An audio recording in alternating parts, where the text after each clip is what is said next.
শাশুড়ি মরার জন্য দোয়া করতাম যখন আমি বউ ছিলাম। কেন করতাম শুনুন। 16 বছর বয়সে বিয়ে হয়ে আসি আমি। আমার শাশুড়ির বয়স তখন 35 হবে। আমার স্বামীরা 2 ভাই ছিলেন, আমি বড় বউ ছিলাম। বিয়ের 3 দিন পর থেকে আমার শাশুড়ি আমাকে গাধার খাটুনি খাটাতে শুরু করলো। একা একা ধান গম ঢেকি পার দিতে হতো, সংসারের সব কাজ আমাকে করতে হতো, আর শাশুড়ি শুধু হুকুম করত।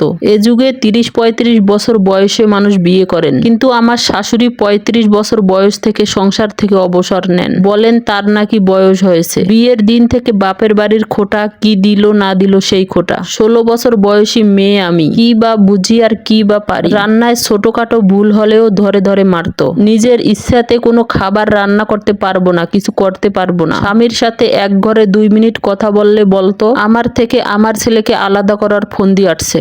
আমার বাবা মাকে আসতে দিত না, আমাকে আমার বাবার বাড়ি যেতে পর্যন্ত দিত না। বলতো তারা নাকি এখন পর, তাদের সাথে যোগাযোগ করলে ভাবতো ছেলেকে আলাদা করার বুদ্ধি আসছে। রাত ছাড়া স্বামীর সাথে ভালো করে কথা বলতে পারতাম না, বললে বলতো লজ্জা শরম নাই। এক কথায় জীবনটাকে জাহান্নাম বানিয়ে দিয়েছিল আমার শাশুড়ি। সংসারে কেবল কাজের লোক হিসেবে ছিলাম আমি। সারাদিন কাজ করেও খাবার পেতাম না ভালো মতো। সবার সাথে বাড়ির বউ খেলে নাকি অমঙ্গল হয় বলতো। উনিও তো বাড়ির বউ, উনি ঠিকই সবার সাথে খেত, আর আমি সবার খাবার শেষে যা বাঁচতো তাই খেতাম। কষ্টে কাঁদতাম আর মাকে বলতাম, মা আমার এই সংসারে কোনো অধিকার নেই, সংসার তো শাশুড়ির। সবাই বলতো সহ্য করো, শাশুড়ি কয়দিনে বা বাঁচবেন, উনি না থাকলে তো ওই সংসার তোমারই হবে। সবার কথা শুনে 16 বছর বয়সে আমি শাশুড়ির মরার জন্য দোয়া করতাম। 23 বছর বয়সে আমার সন্তান হলো। সন্তান হতো না বলে কত কথাই শোনাতো শাশুড়ি। আমার স্বামীকে আবার বিয়ে দিতে চাইতো। বাচ্চা হওয়ার সময় শাশুড়ি আমাকে বাবার বাড়ি যেতে দেয়নি, সব কাজ করিয়েছে, খাবার দেয়নি ভালো মতো, সহ্য করেছি। এরপর 27 বছর বয়সে আমার 2টি যমজ সন্তান হয়। তখনও একই কাহিনী, স্বামীর সাথে সময় কাটাতে দিতেন না কখনো। আমি পারিনি আমার বিবাহিত জীবন ভালো কাটাতে, স্বপ্নের সংসার সাজাতে। 30 বছরে আমি বিধবা হই, আমার স্বামী মারা যান।